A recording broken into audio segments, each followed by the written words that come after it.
बार स्वामी राम सुखदास जी से एक साधक ने पूछा कि जब शरीर में तकलीफ होती है तब भगवान की याद नहीं रहती, उस समय भगवान की याद कैसे रखें। तब स्वामी जी ने बताया, ध्यान देना, तकलीफ से जो ज़्यादा फायदा होता है वह सुख से होता ही नहीं। प्रतिकूलता से जो ज़्यादा फायदा होता है वह अनुकूलता से तो होता ही नहीं, यह नियम है। दुख से ज़रूर फायदा होता है, पुराने पाप कटते हैं और नई उन्नति होती है। दुख से नुकसान होता ही नहीं।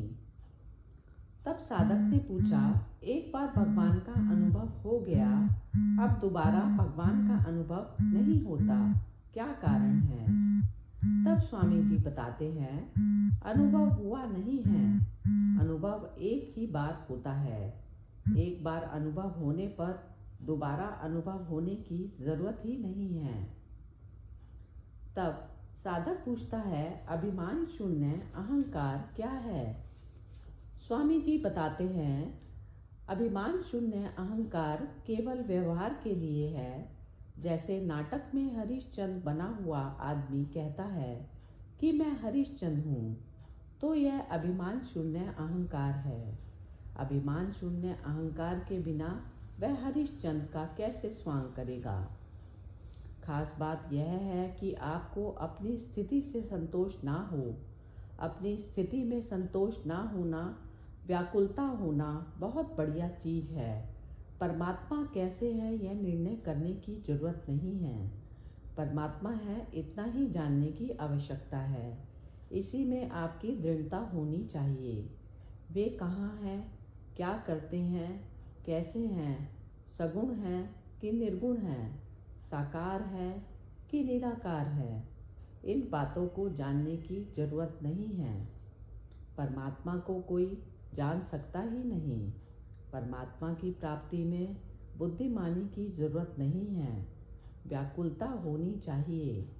रात दिन भगवान को हे नाथ पुकारो कि महाराज मैं आपके पास आना चाहता हूँ, मुझे यहाँ संतोष नहीं है। संसार में धन संपत्ति, मान बढ़ाई, आदर सत्कार आदि से संतोष ना हो, यह बहुत बढ़िया बात है। अपनी स्त्री, भोजन और धन, इन तीनों में तो संतोष करना चाहिए, पर स्वाध्याय, जप और दान, इन तीनों में कभी संतोष नहीं करना चाहिए। संसारिक वस्तुओं में तो प्रारब्ध काम करता है, पर भगवान के विषय में प्रारब्ध काम नहीं करता। प्रत्युत भीतर की लगन, व्याकुलता काम करती है। तब साधक पूछता है, जब कीर्तन माला जप करते हैं तब तो भगवान याद आते हैं, पर दूसरे काम में लग जाते हैं तो भगवान भूल जाते हैं, क्या करना चाहिए। तब स्वामी राम सुखदास जी बताते हैं, भीतर की लगन नहीं है।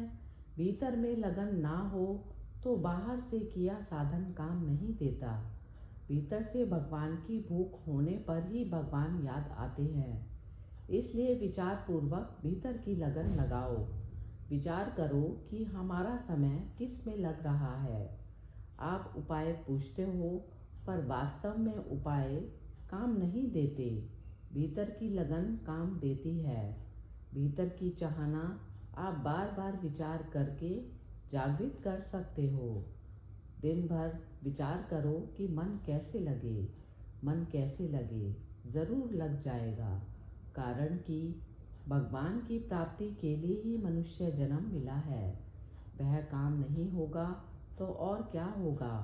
मन कैसे लगे, मन कैसे लगे, यह प्रश्न ही इसका उत्तर है। तब साधक पूछता है, 4-5 साल से बार बार बाधा पड़ रही है, क्या करना चाहिए। तब स्वामी जी बताते हैं, आप तो करते रहो, छोड़ो मत। नीच मनुष्य विघ्नों के डर से कार्य का आरंभ ही नहीं करते। मध्यम श्रेणी के मनुष्य कार्य का आरंभ तो कर देते हैं, पर विघ्न आने पर उसे छोड़ देते हैं। परंतु उत्तम गुणों वाले मनुष्य बार बार विघ्न आने पर भी अपना कार्य छोड़ते नहीं। आजकल अच्छा संग सत्संग नहीं मिलता।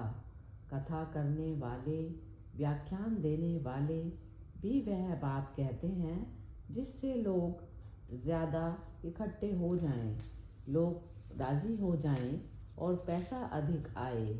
लोगों के कल्याण की बातों की तरफ ख्याल ही नहीं है। सत्संग की बात ही दुर्लभ हो गई है। आध्यात्मिक बातें जानते ही नहीं, जानना चाहते ही नहीं। आजकल अच्छा सत्संग मिलना बहुत दुर्लभ हो गया। पहले आध्यात्मिक पत्रों में जैसे लेख आते थे वैसे लेख अब आते ही नहीं।